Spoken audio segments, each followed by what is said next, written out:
आज भगवान अपने ग्वाल बालों के साथ में गऊ चराने के लिए गए महाराज, और सभी ग्वाल बाल भगवान के लिए अपने अपने घर से पकवान लाते हैं।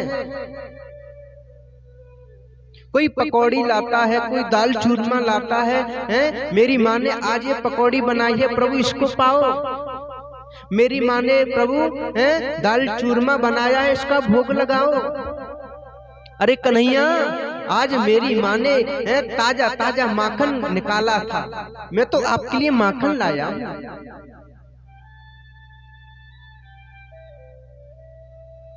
बंधु, सब ग्वाल बाल कृष्ण के लिए अपने अपने घर से कुछ ना कुछ लाते हैं। आज कृष्ण कहने लगे, सखाओ, सब लोग अपने अपने घर से कुछ ना कुछ लाते हैं, लेकिन एक सखा अपना ऐसा है कि वो अपने घर से कभी कुछ नहीं लाया। कौन है वो? है मधुमंगल। बोले भैया मधुमंगल, आपने घर से हमको कभी कुछ खिलाया नहीं। मधुमंगल कहने लगा, भैया कृष्ण, मैं घर के लिए जाता हूँ और मैया से कुछ ना कुछ आपके लिए लाता हूँ। बोले ठीक है। बंधु, आज मधुमंगल अपने घर आया है और मैया से कहने लगा, माँ आज कृष्ण ने मुझसे कुछ मांगा है। माँ आज कन्हैया ने मुझसे कुछ मांगा है। कृष्ण की माँ गरीब है। बोले लाला, पहली बार कन्हैया ने आपसे कुछ खाने के लिए मांगा है, लेकिन मेरे पास तो कुछ भी नहीं है, मैं क्या दूं? मधुमंगल कहने लगा, माँ पूरी सब ग्वाल बालों की टोली के बीच में कन्हैया ने मुझसे कुछ लाने के लिए कहा। मधुमंगल के घर कुछ भी नहीं है, और मधुमंगल ने जैसे ही देखा तो 4 दिन की महाराज खट्टी कड़ी रखी हुई है। मधुमंगल ने कहा, इसी को ले जाता हूं। मधुमंगल खट्टी कड़ी ले गया महाराज, और जाकर के थोड़ी सी दूर जाकर के कहा, अरे कन्हैया, कन्हैया तो माखन पाता है, दाल चूरमा का भोग लगाता है, और ये 4 दिन की खट्टी कड़ी, ये बासी कड़ी कन्हैया कैसे खाएगा? मधुमंगल ने कहा, देखो इस कड़ी को मैं ही पी जाता हूं। एक वृक्ष की आड़ में आज मधुमंगल उस कड़ी को पी रहा है। सुखदेव जी कहते हैं, राजन परीक्षित, ये परब्रह्म परमेश्वर आज ग्वाल वालों से ये नाटक कर रहा है।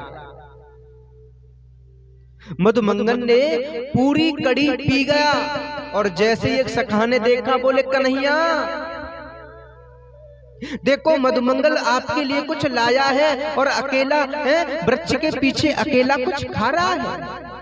कन्हैया ने देखा मधुमंगल पूरी कड़ी को पी गया महाराज। थोड़ी बहुत जैसे ही मधुमंगल के मुख से जोड़ी पहली होठों से लगी हुई थी, कन्हैया ने वो चाटना शुरू कर दिया। कन्हैया मधुमंगल के होठ से कड़ी चाट रहा है। बंधुओं, आज ब्रह्मा ने देखा ये कृष्ण अपने आप को परब्रह्म कहता है, और ये ग्वाल बालों के मुख से कड़ी चाट रहा है, ये झूठन खा रहा है, ये परब्रह्म नहीं हो सकता, ये परब्रह्म नहीं हो सकता। आज ब्रह्मा ने कहा कि मैं भी इनकी परीक्षा लेता हूं।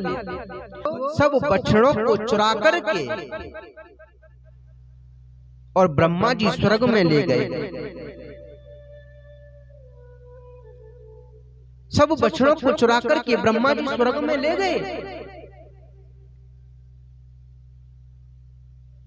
कृष्ण ने कहा, ब्रह्मा आप मेरे बछड़ा को चुराते हो। बंधु, कन्हैया ने अपनी माया के प्रकोप से सारे बछड़ा जैसे कि तैसे दोबारा से बना दिए। 1 साल व्यतीत हो गई। कन्हैया ने सोचा अब तो ब्रह्मा के यहां जाना ही होगा। बंधु, कन्हैया ब्रह्मा का रूप लेकर के ब्रह्मलोक में गए और द्वारपालों से बोले, देखो आजकल हमारे जैसे ब्रह्मा बहुत घूम रहे हैं, हमारे जैसे भेष में बहुत बहरुपैया घूम रहे हैं। देखो हम अंदर जाते हैं, कोई दूसरा ब्रह्मा बन के अंदर नहीं आए। बंधु, कन्हैया ब्रह्मा का रूप लेकर के सिंहासन पे बैठ गए और जैसे ही असली ब्रह्मा दरवाजे से प्रवेश करने लगे, द्वारपालों ने रोक दिया। आप नकली रूप लेकर के आते हैं, ब्रह्मा का ब्रह्मा जी का रूप लेकर के आते हैं, निकल जाओ यहां से, हमारे ब्रह्मा तो अंदर बैठे हुए हैं। ब्रह्मा ने देखा ये द्वारपालों को क्या हो गया। अरे द्वारपालों में ब्रह्मा हूं। द्वारपाल कहने लगे, हमारे ब्रह्मा अंदर बैठे हैं और अभी अभी कह करके गए हैं कि मुझ जैसे बहरुपैया बहुत घूम रहे हैं। आज ब्रह्मा ने देखा,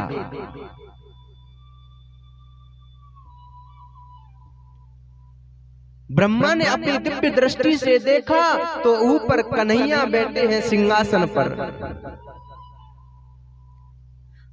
ब्रह्मा ने कहा द्वारपालों से, देखो आपके ब्रह्मा अंदर हैं तो मुझे उनसे मिलना है। बंधु, कन्हैया को अंदर से बुलाया गया और कन्हैया ब्रह्मा का रूप लेकर के आ रहे हैं। जैसे ही ब्रह्मा ने देखा, अरे कृष्ण मुझसे तो गलती हो गई, मेरी गलती को क्षमा करें। कन्हैया ने कहा, देखो आपने मेरे बछड़े चुराए, आपने मेरे बछड़े चुराए, तुम्हें दंड तो देना आवश्यक है। कन्हैया ने कहा, देखो ये ब्रज 84 कोस है, इसकी एक परिक्रमा करके आओ। पैदल एक परिक्रमा ब्रज 84 कोस की करके आओ, जब मैं आपको माफ करूंगा।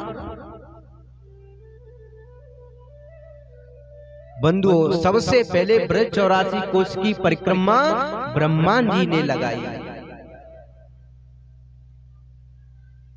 सबसे पहले ब्रज 84 कोस की ब्रह्मा जी ने परिक्रमा लगाई। प्रभु की अद्भुत लीला है, प्रभु का अद्भुत चमत्कार है।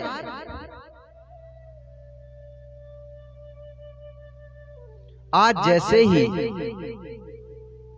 ब्रह्मा ने सारे बछड़ों को लौटा दिया, तो इसका तात्पर्य क्या है बंधु? इसका तात्पर्य है कि जो गाय थी, जो